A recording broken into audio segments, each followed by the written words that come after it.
friends, hope you're well. In this video, I want to talk about how much money you can make in the home care business when you start running and operating a home healthcare business. So before we dive into this topic, it's important to understand that we're having a serious cost of living crisis in the United States right now that are messing things up for a lot of people.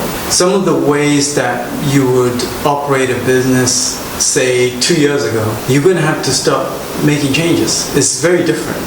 You cannot be operating any business in 2025 as if it was still 2023 because everything has gone up. The cost of living is crazy. Rents are sky high. So there's a trend now of Americans just getting their passports and leaving. It started mostly with the men that have been seeing this, and the ladies are following, especially the small ones. Yeah, I think this trend started during the COVID. Before that, it was people are busy here, there, work. They don't have time to sit down and really, sit down and maybe consume a lot of stuff on YouTube or news or whatever. But just during the COVID time, when people really woke up and realized that you can travel around, even with the YouTube, people are watching a lot of YouTube during that time. People started to question everything. That's right. Because they would look at the cost of their groceries and watch somebody on YouTube talking about how their grocery bill is only a fraction of what they're paying. Yeah, or maybe their rent. Or even their rent. Exactly. We find people are talking about maybe paying $500 or $600 for like a nice house. Yeah. Yeah, back in the days. So I think that's what really woke people up to be like, what? I see myself living outside the United States. There's a better way. Because for a long time, we've been told America is the greatest country in the world. And at some point it was. Yes. We're not doubting that at some point it was. But now, the rest of the world is caught up. There's nothing I cannot get here in Africa, to be honest. Especially when I compare that to the United States. Most things I can get here, I'd say about 99% of the things that I want and need, I can get them here. We're starting to see even here in this city that we're living in Africa, there are grocery stores now that cater to expats. That's right, they have that. You can get American snacks if you want. Maybe not that many of varieties though, but yeah, we can get. And they're extremely expensive. If you want, yes, they're expensive because they're being imported. Yeah, if you want imported snacks from the United States when you're living abroad, things are gonna be crazy expensive. Even cereals are expensive too. Right. So, as a home care agency owner, we're encouraging you to seriously consider operating your business remotely from a different country. We live in Africa, at least I have to commute back and forth to the United States, check up on things. But I don't think that everybody is going to want to commute 14, 15 hours like I do. Yeah, that's right. I'm already used to it, I enjoy it, but most people do not like that, commuting that long every 3 to 6 months. But there's cities and countries in South America, Central America, that are also good options. Yeah, for example, Mexico is one of those countries that you could consider because the good thing about it is not too far from the United States. Yeah. Yes. And the cost of living there is better than it is in the United States. Yeah. I've been seeing a lot of content in this niche where people are saying you need to be a millionaire to survive. You need to make like $1 million a year to survive as an owner in the home care business. I'm challenging that statement. I'm challenging that way of thinking and saying you don't necessarily need to make $1 million a month to live a good, comfortable life as an agency owner. If anything, when you're living abroad, you can make between $5,000 and $10,000 a month, yes. And you're living almost like a millionaire. Would you agree? Yes, I do agree. There's certain parts of the world, like I know for sure, the way we live here, we're not millionaires. Yes. But the way we live here is as if we're millionaires. That's right. We live very comfortably. Yes. We can get good deals. Good deals from food. On everything. On everything. Yeah, that's what I was saying. From food, like I wanted to give a list of things. Yes. And there's an option. Everything. There's an option for anybody to survive in a society like this.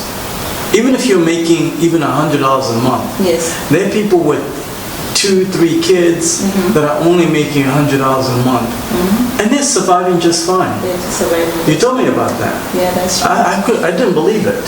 Yeah, there are people who do that, who survive on that amount of money. And then the kids get to eat. They're able to pay their school fees for their kids. Yes. That's on $100 a month? $100 a month. So imagine what these folks can do with $10,000 a month. Of course, you don't want to go for that kind of lifestyle, but with the 10,000, yes, you're going to live like a millionaire. Oof. Yeah, you're going to live a really, really good life. Yeah. Workers, enough workers, domestic workers. You're going to live in a nice neighborhood, just safe. Yeah. Yeah. I think the society that we've grown up in the United States for a long time has told us that we need to aspire to be millionaires and, go for the money, go for the money. But not everybody can make it to $1 million. No, not everybody. Yeah. Some, but not everybody. But if you make it to $100,000 a year in this business, you're good. You're good. In order for you to make, let's say, $10,000 a month, which is a very good living, Yes. especially in this city that we live in Africa. Even in other parts of Central America, it's still a very good living. Yes, they could do whatever. Right. That comes out to about $120,000 a year. $120,000 a year, how do you make that $120,000 a year? You don't need that many millionaire clients. No. So let us say you have 3 millionaire clients for the year, and each millionaire client is paying you $15,000 for the services you have to offer. And then you're paying your caregivers $10,000 a month, which is a good living, actually. Actually, that's the right amount you should be paying caregivers, especially in this economy. But you should only pay that amount to the best caregivers. And the value has to be there. I've already done a video about how you can add value to the services that you have to offer, such as, instead of just focusing on activities of daily living, you're going to focus on nutrition. That's a value add. You're going to focus on fitness. That's a value add. So in this case, adding value to activities of daily living, such as nutrition, fitness, you can justify increasing your rates to like 15,000, even 20,000 to the millionaire clients. Because these millionaire clients are value shoppers. They're not price shoppers. I've already done a video about how Cardi B pays her driver.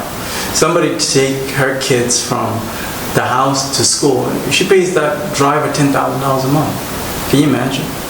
So these people have the money. So if they're paying you $15,000 a month for somebody to come and care for an elderly, and you're paying your caregivers $10,000 a month, which is a good livable wage. That means your profit is $5,000. Right. If you've got 3 clients, that's $15,000. Let's take out $5,000 for operations. Operational costs, maybe overheads and stuff. You're still left with at least $10,000. And you take that $10,000, you live abroad in a wonderful city like this one. It could be in Mexico, it could be in Nairobi, Kenya. I've already recommended Nairobi, Kenya is by far one of the best cities that I've ever been to when it comes to quality of life. So yeah, with 3 clients, 15,000 you bring in profit, that's 45,000 gross. You can do that. You can absolutely do that. If you can learn how to sell to these clients, these millionaire clients, and I can teach you how to do that. I've already put together a sales script. I have my sales training. If you're interested, schedule time. I'll put a link in the description of this video. Let's talk about it. because selling to these people is not easy. No, it's not. We've already covered some of the things that these people look for. Yes. Communication is everything. Communication is very important. That's the key thing. Trust is important. Yes, trust is number 2 as well. What else? Communication, trust. You should be good with time management. You get what I'm saying? You should be patient, you know. So those are some of the 4 important. Of course, the rest like hard working. Yeah, you must love what you do. You can't just do this for the sake of money. You have to love what you do. You have to be passionate about what you do, because if you're not, then you'll always be stressed out. I've noticed that the best caregivers, they don't know how to sell. They don't know how to sell themselves. Themselves, yes. And you come across like caregivers that know how to cook, that go to the gym, but they don't add that to their sales pitch. They need to do that. If I was a millionaire, which I'm not yet, one day I will. Amen to that. Amen. And I needed a caregiver to come take care of my mother. I want to know that you know how to cook. I want to know that you are going to the gym and staying fit. Yes. Because that means that behavior, the fitness, is going to rub off on my mother. That means you're going to be able to take her for walks and all these cool things, exercise in the But house. also you yourself, you'll be able to do the job well because you're in good health. You're fit and for the job. Exactly. Yes. Because some of the patient cases, it depends on what the kind of patient that you're taking care of. There are some patients that you have to lift them, like for example, lift them from maybe a wheelchair and putting them on a bath, sitting on a bath chair. So you gotta be fit to do that. Yeah, absolutely. And also, the other headache that people with money do not want to deal with are dealing with too many people. So, I've already done a video about this, but I'll cover this again. When somebody has money, they know a lot of people are going to try and take advantage of them. Right. This happened to you here? Yes. A lot. When people know you got money, either want to overcharge you or cut corners. The fewer people that these people with money deal with, that better. The better, yes. So the more valuable you are as a caregiver, the better. Instead of that millionaire client hiring 3 people, one to do the cooking, one to do the caregiving, one to do the fitness, they can just hire one person who can help out with everything. With everything. And pay that person more. It's logical. It's very logical. Yeah. And whatever that person asks for, I'm paying if I have the money, because I'm only dealing with one person. One person is easy, and also for the clients as well, they will be more happy to just have one person that is taking good care of them. Unlike when they have too many people coming in and forth. Older people, they kind of get agitated by that. They want to have this one person that they build trust with. That they know this person is reliable and can do a really good job. Yeah. And nowadays, in this economy, those types of people are very rare. Yeah. The reason why those types of people are very rare in this economy now is simply because a lot of people are struggling. But this should not discourage you from getting into this business because the economy is struggling and people are struggling. No. With the home health care, it doesn't matter where the economy is at, whether it's a depression, whatever it is, the demand will still always be there. It's actually going to get even more demand in the next coming years because the people that are our parents' age in their 70s and 80s, they're not getting younger. No. They're going to need these services. Yes. In most of the Western countries, they have a bigger population of, senior citizens. That's why the demand will always be there no matter what. And not enough workers. And not enough workers, you're right. Yeah. So I hope you guys got some value from this video. Like we said, consider living remotely outside of the United States while you're operating a home healthcare business in the United States, shifting back and forth.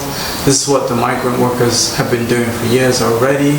So this is the time to take advantage. But also, there's another thing that you've forgotten. So for example, if somebody is considering maybe moving to Mexico. They don't want to move to Africa.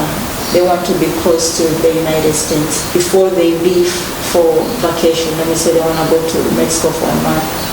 They have to have, caregivers that are reliable. I, agency owner, I want to take a vacation, but I want to make sure that my caregivers are still going to do the job well, despite the fact that I'm not around. I mean, there's ways you can check up on them when you're still in Mexico, making sure that, they're showing up at work. What we actually talked about was focusing on the live-ins. Yeah, focusing on the living cases. Because living cases, that's where the money is at. Because these are patients that need 24-hour care. Not to mention, a lot of these millionaire clients have more than enough space. Right. These are people that live in 5-6 bedroom mansions, but it's just 2 people that live in the mansion. Right. So they will have a guest wing. Yeah, they have a guest wing for you, but also just make sure that whoever is coming to do the job is reliable. You know what I mean? Because these people they are willing to pay you good money, but as long as you are able to do it, to do a good job. That means you're able to communicate, you're trustworthy, you're good with your time management, you're reliable, you work hard, you're patient, you're compassionate. Those are all the things that they look at. Yeah, so like you say, it's possible to take those vacations, like, live in Africa maybe for 3 months, but your business is up and running. Absolutely. But, yes. Yeah. All that is possible, especially with technology now. Yes. Times have changed. We're in 2025, but a lot of people, unfortunately, are still thinking as if we're still in 2015. 4 or 5 years back. Yeah, even 2020. Yeah. 2020 and 2025 are two completely different. Yes. We hope you guys get some value from this video, and if you're interested in working with the best when it comes to marketing your home care agency, when it comes to closing deals, schedule time. Talk to you soon. Talk to you soon.